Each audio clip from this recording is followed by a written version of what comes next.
এবার জানাবো দেশের বাইরের খবর।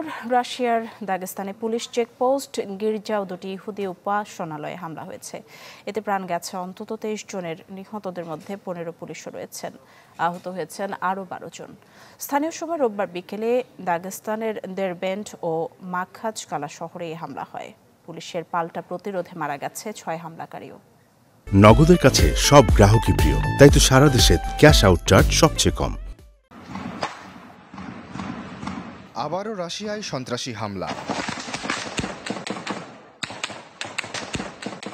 এবারে হামলার স্থান রাশিয়ার অন্যতম দরিদ্র অঞ্চল দাগেস্তান। রোববার খ্রিস্টান ধর্মীয় উৎসব পেন্টেকস্ট উদযাপন করছিলেন স্থানীয়রা।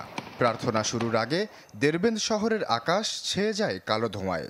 জানা যায় আগুন দেয়া হয়েছে একটি গির্জায়, শোনা যায় গুলির শব্দ। এ হামলার হতবিহ্বল দশা কাটতে না কাটতেই পাশের আরেকটি ইহুদি উপাসনালয়েও দেয়া হয় আগুন। কালো কাপড় পরা হামলাকারীরা গুলিও চালায় প্রার্থনালয়টিতে। দুটি ভবনই পুরোপুরি পুড়ে যায় আগুনে, প্রাণ যায় একজন ধর্মযাজকের। ঘণ্টাখানেক বাদে একই কায়দায় হামলা চালানো হয় দেরবেন্দ থেকে 125 কিলোমিটার দূরে মাকাজকালা শহরের একটি গির্জা ও সিনাগগে। একটি পুলিশ চেকপোস্টেও ছোড়া হয় এলোপাতারি গুলি। প্রাণ যায় বেশ কিছু পুলিশ সদস্যের। খানিকটা সামলে উঠে প্রতিরোধ গড়ে তুললে বন্দুকযুদ্ধে নিহত হন হামলাকারীদের কয়েকজন। সরকার বিরোধী, সাম্প্রদায়িক নাকি বিদেশি কোনো শক্তি, কি নাম দেয়া যায় দাগেস্তানের বর্বর ঘটনাটিকে, তা নিয়ে আলোচনা হতেই পারে।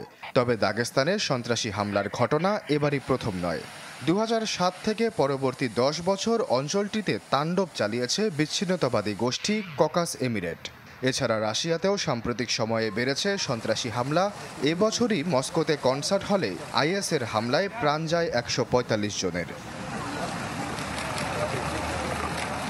আশ্বাস চৌধুরী, চ্যানেল 24।